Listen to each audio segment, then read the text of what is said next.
Hai, selamat datang di VectroID.net dengan saya Yasir Bakhtiar. Hari ini kita memiliki tutorial yang sangat menarik dan mudah untuk diterapkan, yaitu tentang audio editing di Adobe Audition CC 2014. Dan yang akan kita buat adalah suara demonic voice, atau bahasa Indonesianya itu suara setan, atau suara iblis, atau suara seram. Oke, sekarang kita akan melihat apa yang akan kita buat. Buat apa kamu sholat? Waktu diberikan wajah mati. Jangan. Oke, keren banget. Di sini ada teman kita Gary dan Wahyu yang menjadi setan dan sedang menggoda Gary untuk ibadah. Nah, kita akan membuat suara seperti itu dengan recording suara sendiri. Tentunya dengan mikrofon ya di komputer kalian. Sekarang kita kembali ke Adobe Audition CC 2014. Ini adalah tampilan Adobe Audition CC 2014. Kita memiliki 4 panel utama, yaitu panel editor. Lalu ada panel file seperti biasa. Lalu di sini ada panel-panel efek, history, dan lain-lain. Lalu terakhir ada panel levels yang nantinya akan memantau volume dari suara yang kita rekam nanti. Oke, yang akan kita buat di sini adalah kita akan melakukan rekaman audio dengan mikrofon. Perlu logika di sini bahwa saat kita ingin membuat suara demonic voice, kita nggak bisa cuma rekaman seperti dialog kita seperti biasa ini, karena nanti ya editingnya itu akan rumit karena kita harus memberikan efek distorsi dan juga lain-lainnya, dan itu saya pikir tidak efisien gitu. Makanya kita akan melakukan recording jadi anak screamo gitu. Screamo, bener-bener screamo gitu. Wah, yang teriak-teriak nggak jelas gitu. Jadi nanti editing kita tuh gampang. Karena kita cukup memakai 3 basic audio editing. Yaitu adalah mastering, pitching, dan terakhir reverb. Oke, langsung kita coba kita praktekkan. Sekarang saya akan membuat audio recording baru. Di sini ada tombol merah, record, kita klik. Lalu kita beri nama Demonic Voice. Oke, sample rate setting di sini kalian bisa menyesuaikan dengan yang ada di Windows kalian atau di OS kalian ya. Dengan cara kita ke tray icon speaker, waduh nggak kelihatan. Kita klik kanan, lalu ke recording device. Di sini kita lihat ada mikrofon. Saya menggunakan Samsung Meteor Mic. Lalu klik 2 kali. Di sini ada advance, tab advance. Nah, di sini ada default formatnya. Di sini saya menggunakan sample rate 44.100 Hz. Ya, untuk contoh aja kita oke-kan, oke. Lalu kita kembali ke audition. Sekarang kita tekan oke. Nah, dia langsung mulai tuh ngerekam. Kita stop dulu ya. Lalu kita delete, tekan delete. Kita akan ngerekam suara seperti ini. VectroID, tutorial visual effects dan filmmaking. Nah, namun versi screamo gitu. Saya akan mencontohkannya langsung ya. Record, oke, record. Seperti ini. VectroID, tutorial visual effect dan filmmaking. Oke, seperti itu. Jadi kita sehari aja ya, 5 menit aja jadi anak screamo. Sekarang kita akan beralih ke audio editing. Karena suaranya kalau kita play ini masih kurang enak ya. Coba kita play. VectroID, tutorial visual effect dan filmmaking. Masih draft banget, kasar banget.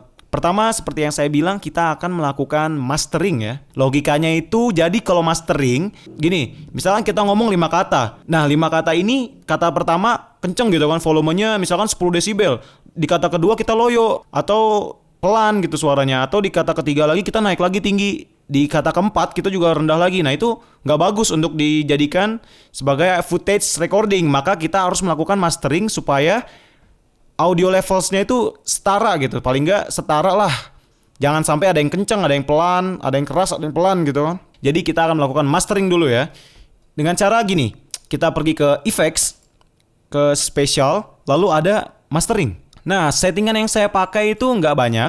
Di sini reverb saya buat 0 karena nanti reverb itu menggunakan efek yang berbeda daripada mastering ini. Lalu exciter. Exciter ini gunanya untuk membuat suara kalian tuh jadi crispy. Kayak ayam goreng crispy. Oke, exciter saya buat 30%, widener tidak perlu kita rubah. Loudness maximizer, nah ini untuk mastering. Di sini saya akan rubahnya menjadi sekitar ya 15%. Lalu output gainnya kita maksimalkan di minus 3 desibel. Kita klik apply. Oke, setelah kita melakukan mastering, kita akan melakukan yang kedua adalah pitch. Dan kasus ini kita akan melakukan down pitch. Jadi kita rendahkan ya. Sekarang kita pergi ke effects, time and pitch, lalu ada stretch and pitch process. Settingan yang saya lakukan adalah kita akan ke stretch pitch. Nah, pitch shiftnya ini kita rubah menjadi -6. Ya tergantung juga, kalau kalian suaranya soprano kan nggak mungkin -6, suaranya nanti jadi suara cowok doang gitu. Jadi kalian rubah sesuai dengan pitch vokal kalian. Di sini saya menggunakan -6 untuk membuat suara saya menjadi deep kayak iblis gitu. Oke. Di advance ini vocoder kita nonaktifin, preserve speak-nya juga kita nonaktifin. Kita hanya aktifkan solo instrument or voice. Jadi prosesnya itu cepet gitu. Rendernya itu previewnya cepet. Nah, di sini forman shift dan coherence kita maksimalin. Jadi suaranya, karakteristik suara kita itu tetap ada gitu. Oke, kita klik apply. Nah, terakhir kita akan memberikan reverb. Reverb yang mana sih? Reverb itu kayak semacam gema atau gaung gitu. Jadi suaranya itu bergelegar gitu, gema. Yang akan kita lakukan adalah kita pergi ke effects, lalu ke reverb, kita pilih full reverb. Nah, di sini kita nggak akan repot-repot setting. Kita cukup menggunakan presets lecture hall. Ya, di sini ya, lecture hall. Oke, cukup. Kalau ingin suaranya lebih bergema atau jangan, aduh kebanyakan gemanya jelek atau gitu kan, terserah kalian. Kalian bisa editnya di output level ya. Di sini ada dry reverberation. Nah, oke. Seperti itu kalian bisa edit. Setelah itu kita klik apply. Oke, gini. Di sini kita punya masalah. Jadi audio levels kita ini masih under gitu, masih below the levels. Kita lihat di sini ujungnya ya, ujung ini nih yang paling tinggi itu cuma sampai -9 desibel. Yang akan kita lakukan, kita akan melakukan amplify supaya audio levels kita ini standar gitu, standar di broadcast Indonesia yaitu -6 desibel dengan cara kita pergi ke effects, amplitude, amplify. Kita berikan di sini amplify-nya 10 desibel ya kiri kanan. Apply. Wow, ternyata audio kita ada yang over. Nah, caranya ini kita akan melakukan pembatasan atau limit supaya audio yang over ini kita press ke standar yang kita mau. Kita pergi ke effects, amplitude, lalu ada hard limiter. Nah, kita pilih di sini misalkan saya masukkan -3 desibel ya. Kita tekan apply. Langsung audio kita di limit ke -3. Oke. Sip, mantap kan? Sangat mudah. Dan coba kita akan play ya. Kita play. Factor ID, tutorial visual effect, dan filmmaking. Keren abis kan? Oke, selebihnya kalian bisa mengembangkan tentang reverbnya lebih berasa atau terlalu banyak reverbnya, kalian bisa utak-atik sendiri. Dan intinya kita hanya melakukan audio editing di bagian 3 poin itu, mastering, pitching, dan reverb. Itu yang harus diutamakan dalam melakukan audio editing. Dan juga kalian perlu melakukan pengembangan kreatif seperti tutorial yang kita lakukan. Kita harus melakukan recording dengan cara Screamo supaya mendapatkan hasil demonik yang kita mau lebih mudah untuk diedit dan ya enak gitu, lebih enak lagi. Oke, seperti itu aja tutorial sangat singkat ini, namun sangat bermanfaat untuk kita yang lagi belajar audio editing. Mudah-mudahan bermanfaat untuk kita semua, Vectroman dan Vectrolady. Terima kasih. See you next time.